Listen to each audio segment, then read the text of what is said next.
Leo adjusted the rear-view mirror, not to check his hair, but to see the sleeping face of his 5-year-old daughter, Maya, tucked into her car seat.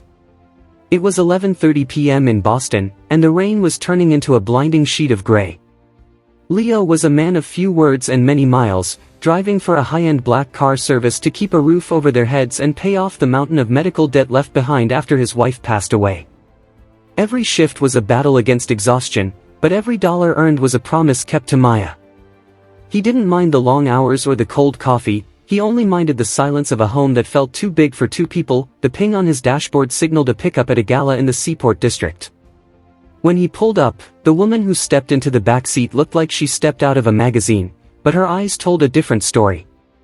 This was Elena Vance, the sole heiress to the Vance tech empire.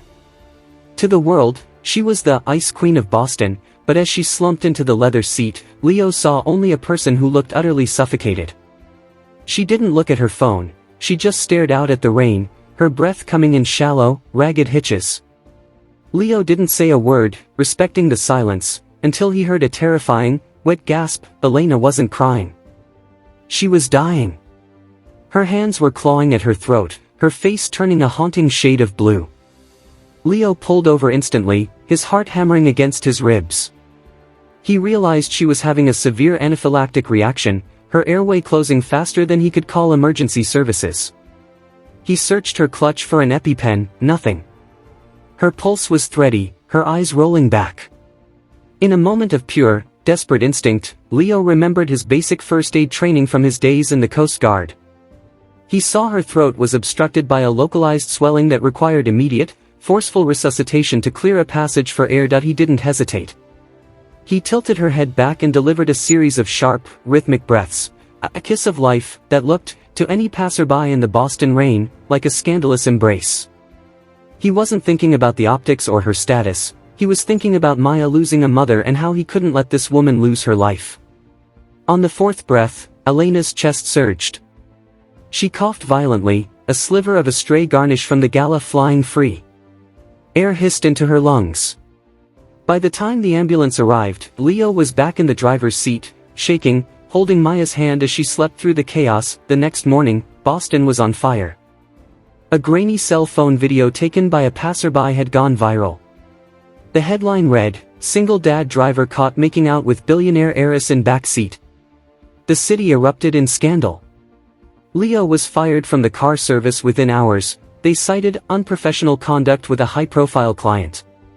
Paparazzi camped outside his modest apartment, terrifying Maya.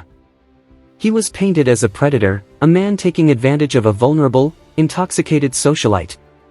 Leo stayed silent, refusing to sell his story to the tabloids, even though he had no money left for rent. He figured Elena would want to forget the night she almost died in the back of a rented Cadillac. 3 days later, a fleet of black SUVs pulled up to Leo's crumbling apartment complex. The neighborhood held its breath, expecting an eviction or a lawsuit. Instead, Elena Vance stepped out. She wasn't wearing diamonds, she was wearing a simple sweater and jeans.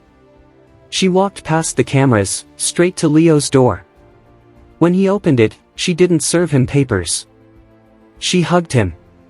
She had spent 2 days in the ICU and another day tracking down the man who hadn't just saved her life, but had kept her dignity intact by not seeking fame. What happened next shocked Boston more than the kiss ever could. Elena didn't just clear his name, she held a televised press conference at the site of the incident. She revealed the truth of the medical emergency and then announced she was launching the Maya Foundation, a multi-million-dollar initiative to provide free emergency medical training and equipment to gig economy workers. But the real shock was the personal debt she settled. Leo's mortgage was paid, and Maya's education was secured in a trust. Elena didn't marry the driver, and Leo didn't become a billionaire. Instead, they became the unlikeliest of best friends. Leo went back to school to become a paramedic, funded by Elena, while Elena found the courage to step down from her soul-crushing CEO position to pursue art. The story taught Boston that human connection isn't about the class you're born into, but the breath you're willing to give to a stranger. It reminded a cynical city that sometimes, the person you think is saving you is actually the one being saved by your courage to do the right thing when no one, and everyone, is watching.